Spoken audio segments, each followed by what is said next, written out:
Demystifying passive voice. When and why to use it.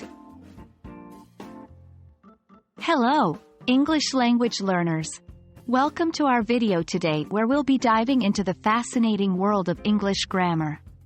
Specifically, we're going to talk about an aspect of grammar that can seem a little tricky at first but becomes much easier with practice, the passive voice. Not only will we be introducing the concept, but we'll focus on understanding when to use the passive voice. So, let's get started. To understand when to use passive voice, it's crucial to know what it is. In a nutshell, passive voice is when the object of an action becomes the subject of a sentence. For example, instead of saying, "John ate the apple," which is active voice, we can say, "The apple was eaten by John," passive voice.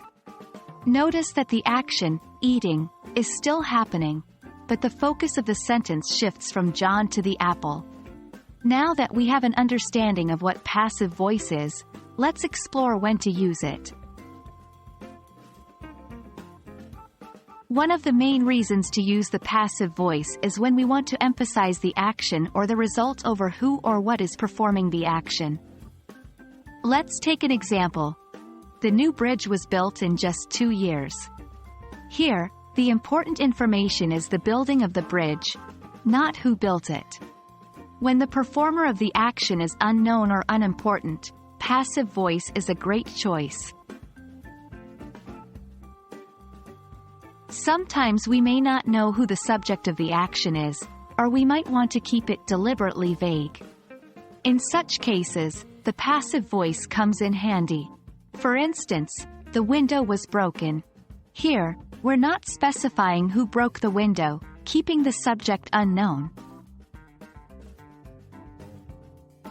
Passive voice is often used in more formal or impersonal contexts. This could be in academic writing, official reports, or scientific experiments where the focus is more on the facts and results rather than on personal opinions or actions. For example, in a scientific report, you might read, "The experiment was conducted under controlled conditions." This uses passive voice to maintain a formal, impersonal tone. It's also important to note when not to use passive voice.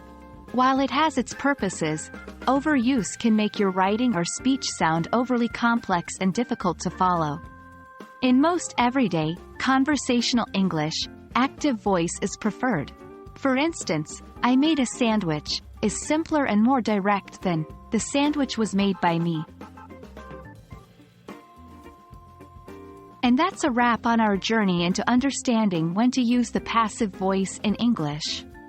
We've seen that it's particularly useful when the action or result is more important than the doer, when the subject is unknown or deliberately kept vague, and in formal or impersonal situations. Remember, though, not to overuse it. Practice recognizing and using passive voice, and you'll find it becoming more natural in no time. We hope this video has been helpful in understanding the intricacies of passive voice in English. Keep practicing and happy learning!